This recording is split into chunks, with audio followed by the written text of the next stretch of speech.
Selfishness destroys wherever it dwells.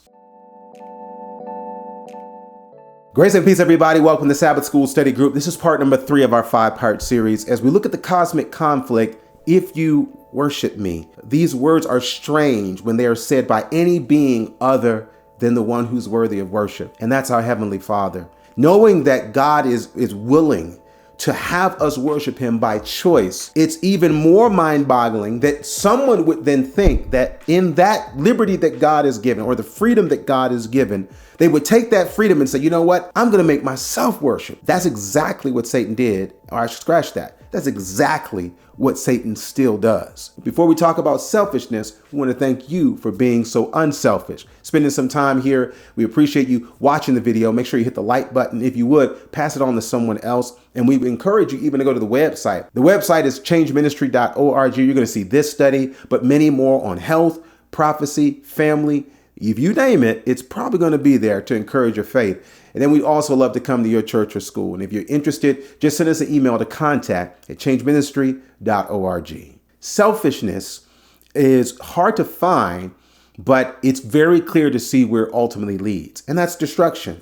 It takes something, or it can take something that is good, that is beautiful, and it twists it or it perverts it, and it puts it somewhere that ultimately leads to it being destructive. That's what selfishness does, and it's what it did even in the heart of Satan.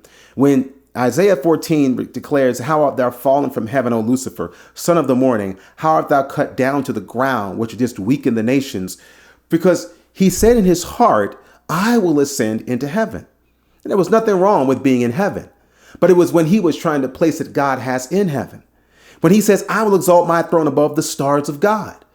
God on the throne is all good, but when someone else tries to take that throne, there's going to be problems.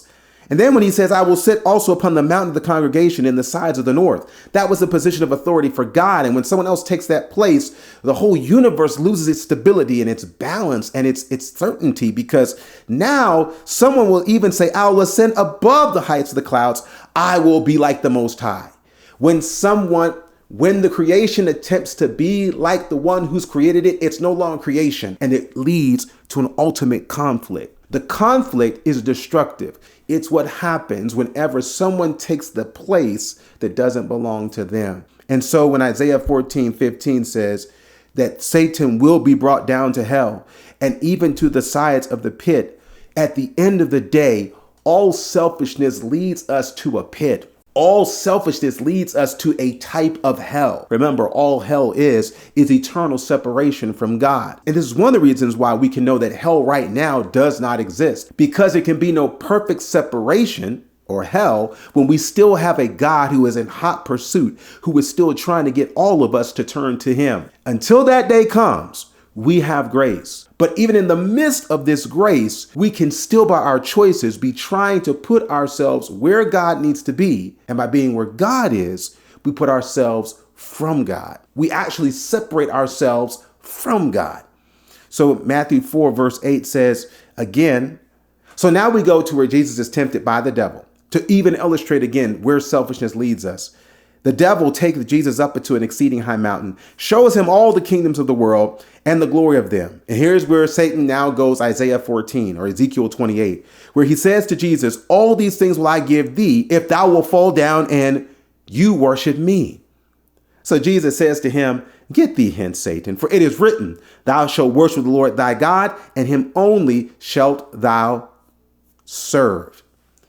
Selfishness destroys wherever it dwells. Because Satan did not want to be in his place, there was no place that he could be with God. It's the reason why Jesus tells Satan, "Get thee hence." You have to go.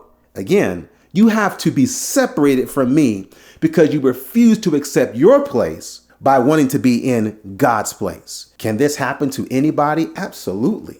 This can happen in any relationship, boyfriend, girlfriend. It can even happen in a marriage. When a husband forgets his place, when a wife forgets her place, and we start doing things in our own best interest instead of in the interest of our partner, in the interest of our family, in the interest of God's work, we all can become a type of Satan, which leads us to a type of hell. Brothers and sisters, that's not God's plan.